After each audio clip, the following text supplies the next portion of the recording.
But typically, as a people analytics leader, what are the skills that you found was almost a barrier to enabling you to be more successful at Chevron or McKesson in particular?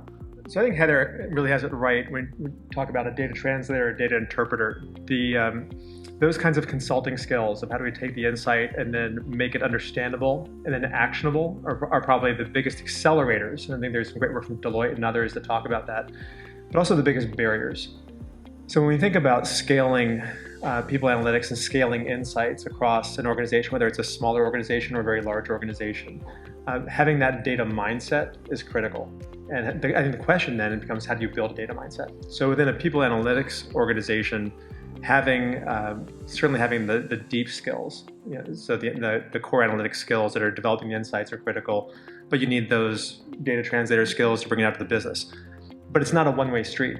On the other side, in our HR business partner community, certainly in the business side, we also need the analytical thinking skills. So some of the work that we did in past organizations and we continue to do now are building those analytical thinking skills, whether it's among HR business partners or large HR community. And you can think about that in terms of a business mindset, but also a data mindset. And one of the things that I often talk about with HR peers is that we don't want business partners to be analysts, right? So I don't want people running structural equation models and doing that kind of thing in the field. What I do really want is a strong base of analytical thinking.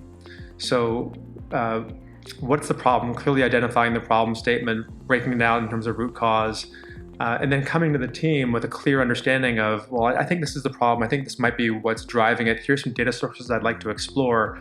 And it creates a much stronger partnership between the analytics teams, the HR teams, whether it's COEs or HR business partners and the business leaders in the field, and also allows us to interpret the insights much more quickly. And so you mentioned COEs, David.